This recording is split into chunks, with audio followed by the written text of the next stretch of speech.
হাসনাত সারজিদ ওরা সরাসরি ছাত্রলীগের রাজনীতি থেকে নতুন দলে এসেছে। আপনারা জানেন যে আমরা 2018 সাল থেকে কোটা সংস্কার আন্দোলন করে আমরা বাংলাদেশ সাধারণ ছাত্র অধিকার সংরক্ষণ পরিষদ থেকে বাংলাদেশ জন অধিকার পার্টি ছাত্রদের নতুন দল আমরা ঘোষণা করেছি। সেই পার্টির চেয়ারম্যান হিসেবে আমার নিজ এলাকায় আমি ঈদের পরে এই দুটো উপজেলার কবিরহাট এবং কোম্পানিগঞ্জের মানুষের সার্বিক খোঁজ খবর নেওয়া এবং তাদের সাথে ঈদের কৌশলাদি বিনিময় করা। আজকে আমি সকাল থেকেই আপনি দেখছেন সারাদিন ঘুরে ঘুরে তাদের সাথে কথা বলতেছি, তাদের খোঁজ খবর নিচ্ছি এবং আমাদের বিগত দিনে যে নির্বাচনী কালচার ছিল 5 আগস্টে আমরা সেই কালচার ভেঙে দিয়েছি। আমরা নতুন করে বাংলাদেশের রাজনীতি এবং নির্বাচন নিয়ে ভাবছি তরুণরা। সেই ভাবনা থেকেই আমরা অনেকেই দেখছেন আমাদের ছোট ভাই আকার হোসেন, নাহিদ এবং যারা আছে নুরুল হক নূর, আমরা সবাই একসাথেই রাজনীতি করে আজকে আমরা বিভিন্ন পার্টির নেতৃত্ব দিচ্ছি। তা আমরা চাচ্ছি যে এই 5 আগস্টের পরে তরুণদের চাওয়া অনুযায়ী আগামী বাংলাদেশের রাজনীতিতে যেন গুণগত পরিবর্তন আসে, তো সেই জায়গায় আমরা কাজ করে যাচ্ছি এবং আমাদের একটা চাওয়া বর্তমান বাংলাদেশের যে পরিস্থিতি, এই পরিস্থিতি অনুযায়ী নির্বাচন মানে একটা নির্বাচন জাতির চাওয়া, কারণ আমরা পরপর 3টা জাতীয় নির্বাচনে ভোট দিতে পারি না তরুণরা। সুতরাং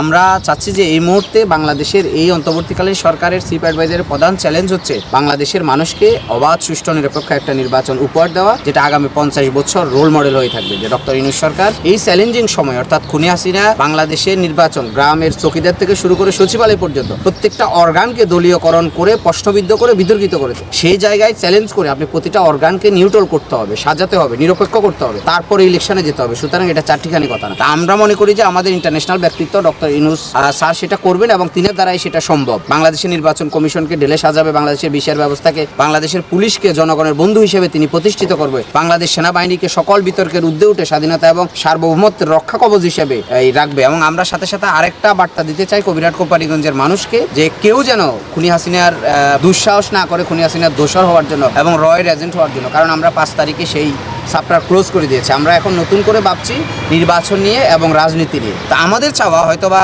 এই বছরের ডিসেম্বরের মধ্যে অবাধ সুষ্ঠু একটা নিরপেক্ষ নির্বাচন হলে আমরা হয়তো আমাদের পার্টির পক্ষ থেকে বিভিন্ন জায়গায় প্রার্থিতা ঘোষণা করব।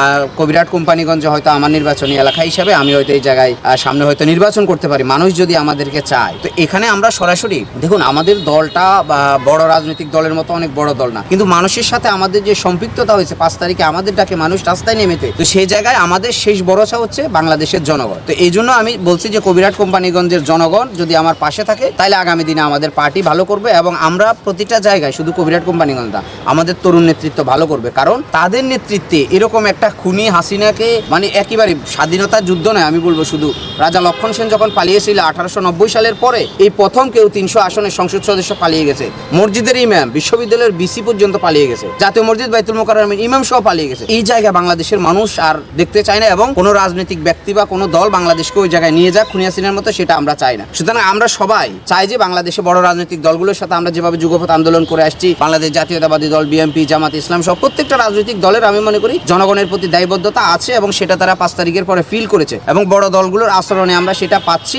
আমরা চাই এই মুহূর্তে আমাদের 5 তারিখের আগে যে ঐক্যে কোনো বিবাদ ছিল না আমাদের মধ্যে, প্রত্যেকটা রাজনৈতিক দলের খুনি হাসিনার বিরুদ্ধে আমরা যে স্লোগান দিয়েছি, সংগ্রাম করেছি, দিল্লি না ঢাকা, কোটা না বেদা, সেই স্লোগানকে সামনে রেখে আমরা রাজনীতির গুণগত পরিবর্তন এনে আমরা চাচ্ছি যে আগামী দিনে আমরা সবাই ঐক্যবদ্ধভাবে এই বাংলাদেশটাকে গড়বো এবং খুনি হাসিনা এবং ভারতকে আমরা মোকাবেলা করে বাংলাদেশকে আমরা খুব অল্প সময়ের মধ্যে 10 বছরের মধ্যে আমরা সিঙ্গাপুরে পরিণত করবো। এই ফাস্টার ফল হচ্ছে, আমি এখনো পর্যন্ত বলছি, আমরা ডক্টর ইউনূস সরকারকে সবসময় বলি এটা আমাদের সরকার, মানে এটা আমাদের ছাত্র জনতার সরকার। আমার বিশ্বাস তিনি যত কথাই বলুক না কেন, তিনি ডিসেম্বরের মধ্যে বাংলাদেশের মানুষকে ফ্রি ফেয়ার একটা ইলেকশন দিবে, যেটা আগামী 50 বছরে ডক্টর মোহাম্মদ ইউনূসের কথা মানুষ মনে রাখবে। যে এই ভঙ্গুর অবস্থার মধ্য দিয়ে মানে একেবারে ধ্বংসস্তূপের মধ্যে তিনি দাঁড়িয়ে নির্বাচন ঘোষণা করেছে, এটা খুব চ্যালেঞ্জিং বিষয়। এটা আপনি রকে মোকাবেলা করতে হবে, খুনি হাসিনার দোষরদেরকে মোকাবেলা করতে হবে, এমন একটা নির্বাচন দিতে হবে যেটা ইন্টারন্যাশনালভাবে গ্রহণযোগ্য। তো সেটা আমি মনে করি যে তিনি দিয়ে যাবে, এটুকুন বিশ্বাস আমরা এখনো পর্যন্ত রাখতে চাই। আমাদের চিফ অ্যাডভাইজার যাই বলুক, আমাদের শেষ ভরসা হচ্ছে তিনি, অর্থাৎ ডক্টর মোহাম্মদ ইউনূসের মধ্যেই সম্ভব যে একেবারে চৌকিদার থেকে সচিবালয়কে নিউট্রাল করে বাংলাদেশে একটা নিরপেক্ষ নির্বাচন দেওয়া, যেমন প্রত্যেকটা প্রার্থী যেন অবাধে তাদের নির্বাচনী প্রচারণা করতে পারে, সে হোক 1 জন নিয়ে, হোক 100 জন নিয়ে, 1000 জন নিয়ে, আমরা চাই এটা। আরেকটা প্রশ্ন যেটা এনসিপিকে নিয়ে আসছে, জাতীয় নাগরিক পার্টি। দেখুন, জাতীয় নাগরিক পার্টির এখন যারা নেতৃত্বে আছে, আমরা 18 সালে একসাথে কোটা আন্দোলন করেছি। আক্তার হোসেনকে আমরা রাজু ভাস্কর্য থেকে এনে আমাদের দল থেকে বাংলাদেশ সাধারণ ছাত্র অধিকার সংরক্ষণ পরিষদ থেকে আমরা ডাকসুর সমাজসেবা সম্পাদক দিয়েছি, তার রাজনীতির উত্থান সেখান থেকে। সুতরাং তাদের প্রত্যেককে আমাদের চিনা আছে। তাদের মধ্যে কিছু কিছু যেমন হাসনাত সারজিদ ওরা সরাসরি ছাত্রলীগের রাজনীতি থেকে নতুন দলে এসেছে, তো বিভিন্ন মতাদর্শে থাকতে পারে, ডাজন্ট ম্যাটার, আমি সেটা বলবো না। কিন্তু আমার কথা হচ্ছে যারা আমার বাংলাদেশকে নিয়ে আমার বাংলাদেশের বড় রাজনৈতিক দলগুলোকে নিয়ে, আমার বাংলাদেশের সেনাবাহিনীকে নিয়ে যারা প্রশ্ন তুলবে বা বাংলাদেশ সেনাবাহিনীর দিকে যারা আঙ্গুল তুলবে, আমরা তাদেরকে নিয়ে কথা বলবো। কেন? কারণ বাংলাদেশে এই মুহূর্তে প্রত্যেকটা বাহিনী বিতর্কিত হয়ে গেছে। একটা মাত্র বাহিনী, সেনাবাহিনীকে যদি বিতর্কিত করা যায় তাহলে এই দেশের স্বাধীনতা এবং সার্বভৌমত্ব অন্য কেউ হস্তক্ষেপ করবে। সুতরাং আমাদের সেনাবাহিনী 5ই আগস্টের আগে যে অগ্রণী ভূমিকা পালন করেছে, চ্যালেঞ্জিং, খুনি হাসিনা যেভাবে তার লোকজন দিয়ে বাংলাদেশের প্রতিটা অর্গান দখল করেছে, সাংবিধানিক প্রতিষ্ঠানগুলো, সেখানে সেনাপ্রধান যে গুরুত্বপূর্ণ ভূমিকা নিয়েছে 3 তারিখে তার বক্তব্যের মধ্য দিয়ে সারা দেশ জেনে গেছে যে সেনাবাহিনী ছাত্র জনতার উপর গুলি করবে না। এটা খুব চ্যালেঞ্জ। তিনি বন্দুকের নলের সামনে দাঁড়িয়ে কথা বলেছে। আপনারা জানেন 5 তারিখে যখন খুনি হাসিনাকে রিজাইন দিতে বলেছে, তার এনএসএফ শেখ আমাদের এই সেনাবাহিনী প্রধানের প্রতি গুলি তাক করেছে এবং ভারত থেকে বলেছে, তাকে হুমকি দিয়েছে। তো সেইটা ওভারকাম করে এখনো পর্যন্ত 5 তারিখের পরে আমরা সেনাবাহিনীর প্রতি আমাদের কোনো অভিযোগ নাই, বরং চেষ্টা আমরা সেনাবাহিনীর আচরণে খুশি। সেনাপ্রধান বারবার বলে আসছে যে আমরা রাজনীতিতে হস্তক্ষেপ করবে না সেনাবাহিনী। ওয়েলকাম, সারা বিশ্বই সেটা বলে। সেনাবাহিনী কখনো বলে না আমরা জরুরি অবস্থা ঘোষণা করব। সেনাবাহিনী কখনো বলে না আমরা প্রধান উপদেষ্টাকে নির্বাচনে সহযোগিতা করব না। তিনি বলেছে ডিসেম্বরের মধ্যে নির্বাচন দেওয়ার জন্য যা যা করা দরকার সেনাবাহিনী তাই করবে। তো এটা কিন্তু চ্যালেঞ্জিং ব্যাপার। তিনিও অনেক চ্যালেঞ্জের মুখে আছে।